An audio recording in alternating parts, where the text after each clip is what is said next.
In 1956 in Chicago, an old man named Leonard Burling owned a small, quiet clothing shop. Leonard was not originally from the United States. He was British and had moved to America a few years earlier. Before that, he worked for many years at a famous fashion house in London. He left England for personal reasons, moved to Chicago, and opened his own tailor shop.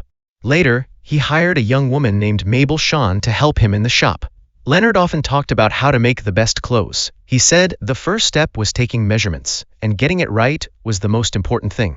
Mabel helped him with daily work in the shop, while Leonard handled the detailed work. He measured very carefully and observed his customers, noticing how they acted, what they liked, and what they tried to hide. His shop soon became well known in Chicago for its high-quality clothes. People in the city often came to the shop for custom suits and tailoring. One of the regular customers was the Boyle family, a powerful mafia group in Chicago. The Boyle family often came to the shop, sometimes to order clothes, and sometimes to pick up messages from the mailbox. Leonard had placed the mailbox there on purpose, saying it was for notes or tips, but it actually had another use. One evening, the Boyle family's only son, Richie Boyle, came to the shop to pick up letters. He came with a trusted man named Francis. Leonard stayed calm and kept working on his tailoring, showing no interest in them or the letters. But Richie talked to him and asked if the suit was for his father. When Leonard said no, Richie asked who it was for. While checking the letters, Francis found one from a group called The Outfit. Because the letter was important, Richie asked Leonard to leave the room so they could talk. While waiting outside, Leonard noticed a box, and Mabel was there. She showed him a small gift, a snow globe of London, and said it was from someone she knew. Mabel liked collecting snow globes of famous cities like Paris, London, and Barcelona, because she dreamed of traveling outside Chicago one day. She was surprised that Leonard, who could live anywhere, chose Chicago. Leonard then asked her what was wrong with Chicago. Mabel said she didn't like the city and was sure she would leave and travel one day. She talked about places like Barcelona, Morocco, and Paris. After Richie and Francis left, Leonard and Mabel stayed to fold clothes. While working, Leonard talked to Mabel in private. He said a man from the clock shop next door wanted to meet her, but Mabel wasn't interested because she already liked someone else. When Leonard asked if it was the man with the small mustache, she confirmed it and told him she didn't need him telling her who to date. Leonard slowly realized that Mabel had feelings for Richie Boyle. He had seen how they acted and noticed the small signs of flirting. While folding clothes, Leonard warned her to be careful, explaining that Richie came from a violent mafia family. Mabel said she understood how dangerous the Boyle family was. She told Leonard she had dealt with people like Richie her whole life, and if she wanted him to back off, she would just look him in the eyes and act like she was one of them. During their conversation, Mabel said she knew Leonard wanted her to learn from him and become a great tailor, but she explained that she would never truly be like him and that she planned to leave one day. Leonard told her she could be herself and didn't have to follow his path. While talking, Leonard noticed she was folding clothes the wrong way and pointed it out. He told her she would only get a raise if she improved her skills, especially simple tasks like folding clothes properly. After closing the shop for the night, Mabel went home, but Leonard stayed and worked late into the night. Later, he fell asleep at his desk and dreamed about fire and loss. He suddenly woke up when he heard the shop door open. It was Mabel and Richie, who had come to the shop to be alone together. This confirmed Leonard's suspicion that they were in a relationship. While talking, Richie told Mabel about Francis, his adopted brother. He said Francis believed someone in their group was secretly betraying them by passing information to a rival group called La Fontaine. Richie openly said he didn't like Francis. He admitted he felt jealous because his father trusted Francis more than him. He didn't see Francis as family, but as a man who had once saved his father's life. He believed his father stayed loyal to Francis out of obligation, not real affection. Leonard quietly listened to everything from the other room, but he accidentally dropped something, making a noise that alerted them. He quickly returned to his seat and pretended to be asleep. To avoid trouble, Mabel led Richie out of the shop, so Leonard wouldn't be disturbed. The next morning, Mabel and Leonard worked as usual, and letters started arriving again.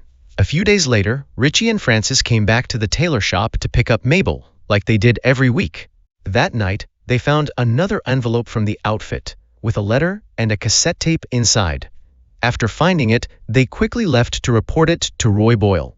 Later that night, Richie and Francis rushed back to Leonard's shop in panic. Francis was holding Richie, who had been shot in the stomach. He checked if the shop was empty before going in, then carried Richie to the back room where Leonard worked, desperately asking for help. Francis told Leonard to press on the wound and hold Richie tightly. He blamed Richie for not shooting the attackers fast enough. He also warned Leonard that people would come looking for the briefcase with a tape, and they had to protect it. There were many people out there searching for it, and if they found it, they would start shooting. Later, Francis called Roy Boyle and told him they had been attacked by the LaFontaine group. He said they were hiding in Leonard's shop and Richie was badly injured. Roy said he would come as soon as possible to get them.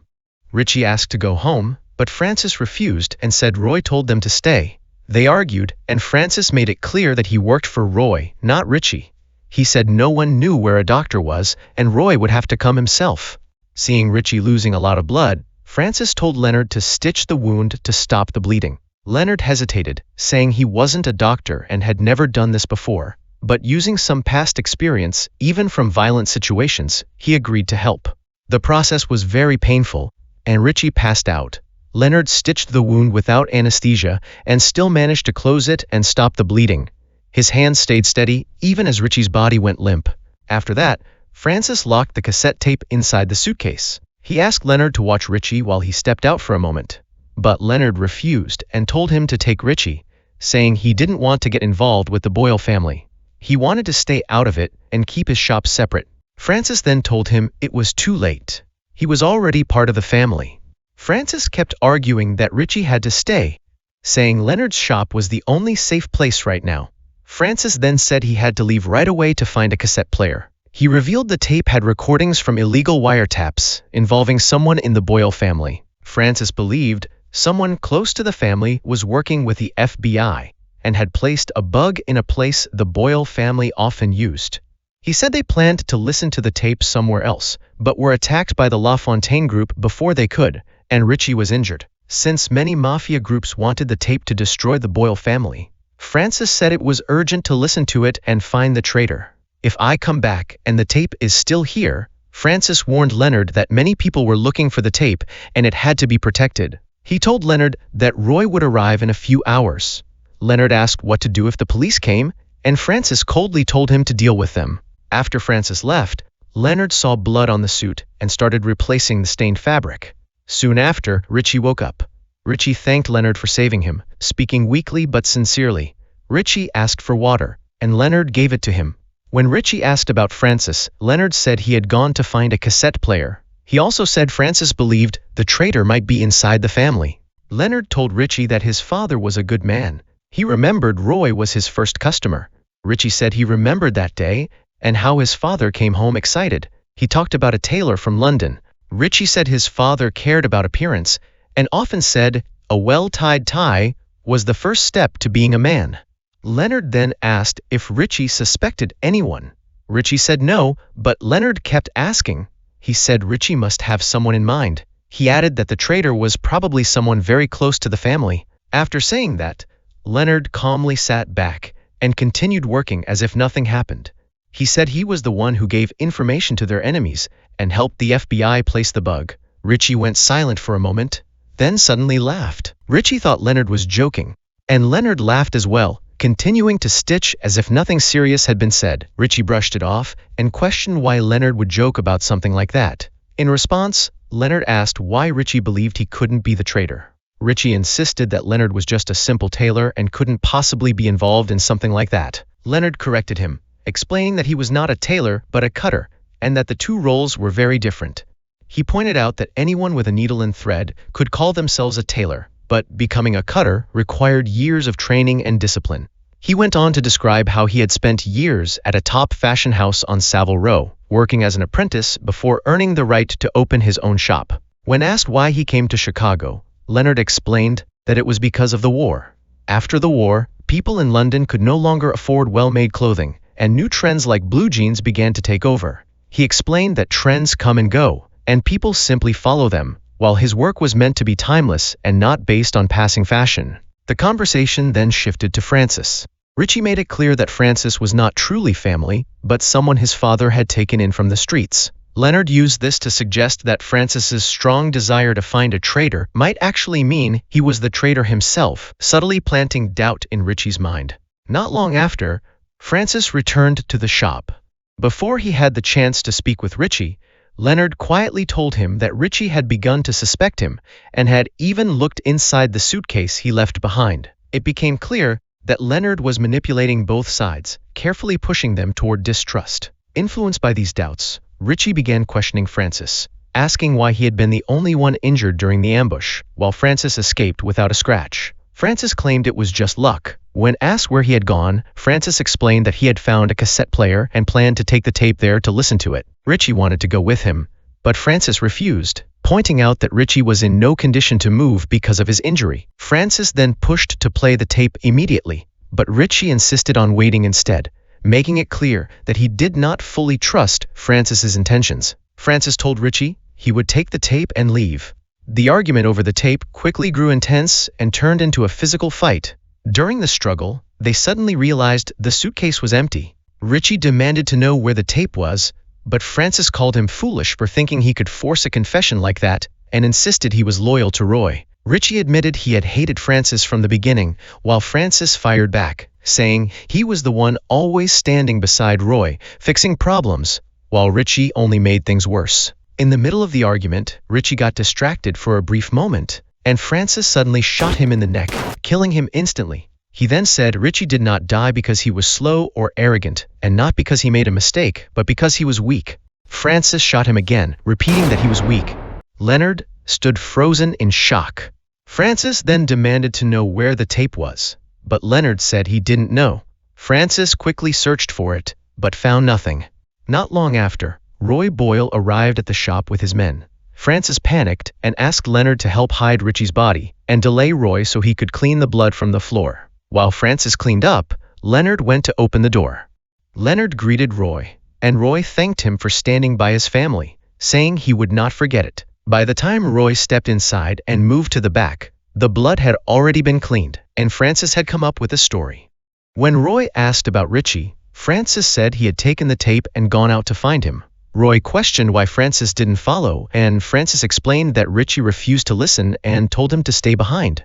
Roy made several calls but couldn't find Richie. Growing more worried about both his son and the missing tape, Francis suggested going out to search, but Roy instead ordered him to go find Richie while he stayed at the shop in case his son returned or someone called with information. Francis hesitated at first, afraid Roy might discover the body, but eventually left. Roy remained in the shop and began talking with Leonard. His eyes slowly moved around the room before settling on a suit. He asked why Leonard had moved to Chicago, and Leonard answered that it was because of blue jeans. Roy laughed at the answer, unsure whether to take it seriously. Then he looked at Leonard's shears, pulled out his gun and showed it to him, saying that this was his tool. He compared the people killed to scraps of fabric thrown away when making a suit, saying it was necessary to shape the territory he was building. Roy then told Leonard about a group called the Outfit. He explained that it was a large criminal organization operating across Europe and the United States. The Boyle family had been offered an alliance because they were the only group willing to openly fight LaFontaine. As part of that support, the Outfit had given them an FBI recording to help find a traitor within the family. Leonard looked confused and asked why Roy was sharing such information, since he had never spoken about these matters before. Roy then revealed that he already knew Richie had never left the shop. His coat was still there, and Roy knew his son would never go out into the cold without it. That made him certain Leonard was hiding something. Roy asked where Richie was, and called one of his men over, who pointed a gun at Leonard and demanded the truth. Leonard said Francis had warned him not to speak, saying it would be dangerous. Before Leonard could say more, Francis suddenly entered the room, holding Mabel. Roy demanded the truth, while Francis kept a gun pointed at her. Afraid for Mabel's safety, Leonard quickly made up a story. He claimed that Richie had felt ashamed because Francis had killed several enemies while he had not. According to the story, Richie left to face LaFontaine's men on his own, to prove himself. Leonard added that Richie had told him not to mention it earlier. Francis backed up the story, saying Richie had gone to find Roy. Roy then asked why Mabel was there. Francis explained that Richie might have gone to her apartment because she was his girlfriend. Roy questioned Mabel about Richie's location, but she said she didn't know. Francis then said he had seen blood on Mabel's carpet, suggesting Richie had been injured there. Mabel immediately denied it. Roy asked who she was, and then realized he had known her father. Growing angry and impatient, he began pressuring her to tell the truth. Francis suggested that Mabel could be the traitor, since she was close to Richie. Leonard defended her, saying he had known her for years and trusted her. But Francis didn't stop. He began hitting Mabel while questioning her, trying to force her to confess. Leonard stepped in and physically stopped Francis, trying to calm him down. Roy and Francis ignored him and dragged Mabel into another room. Feeling overwhelmed, Leonard decided to step outside for some air, but Francis stopped him, and Roy made it clear that no one was allowed to leave. Leonard said he was tired and wanted to go, telling Roy to do whatever he needed to find his son. He then told Roy that he understood how he felt and knew what it was like to lose someone. Leonard admitted that he had not come to Chicago because of blue jeans. He revealed that he once had a wife and a daughter, and both of them died in a fire. Because of that loss, he now saw Mabel as his own child and could not stand by and watch her get hurt. At that moment, the phone rang, and Leonard answered it. He told Roy that it was Richie, who said he was hiding from LaFontaine and gave a location for them to pick him up. Hearing this, Roy decided to go with his men to get him. Francis chose to stay behind to watch Leonard and Mabel, and Roy agreed before leaving the shop. After Roy left, Leonard revealed the truth. He admitted that he had given a false address, leading Roy straight into an ambush. Roy was heading directly into danger. Leonard then revealed that Mabel had been the traitor from the very beginning. By getting close to Richie, she gained access to private information about the Boyle family. She used that access to secretly pass information to LaFontaine in exchange for money. Knowing that the Boyle family would eventually discover her actions, Mabel had gone to the FBI for protection. She helped set up wiretaps and planned to bring down the entire Boyle family, believing it would keep her safe. Leonard admitted that he had known about her actions all along and chose not to stop her. He understood that she did it for money and because she wanted to travel the world. Francis was shocked to learn that Mabel was the traitor. When he asked about the tape, Leonard explained that he was the one who hid it and that he did it to protect her from immediate danger. Leonard then suggested a plan. Mabel would call LaFontaine and give them Roy's location so they could come and attack him. Francis refused at first, saying he would not betray Roy. Leonard warned him that if he didn't agree, Roy would soon find out that Richie was dead and would kill them all. Faced with that choice and afraid of what Roy might do, Francis finally gave in and allowed Mabel to make the call. Mabel made a deal with LaFontaine to exchange the tape for money. Not long after, LaFontaine and his men arrived at the shop. Before the exchange, Francis told Leonard and Mabel to give a signal once the money was handed over, so he could come out and kill LaFontaine. When LaFontaine arrived, she took the tape and paid the agreed amount. However, Leonard and Mabel had already betrayed Francis and secretly told LaFontaine where he was hiding. As soon as Francis rushed out and pointed his gun at LaFontaine, Leonard revealed that the gun had no bullets. After LaFontaine and his crew left, Leonard finally told Mabel the full truth. He admitted that he had created the tape himself and used it to manipulate the Boyle family. The tape given to LaFontaine was fake and only contained his recorded voice. In reality, Leonard had been recording everything that happened that night so Mabel could later give it to the FBI.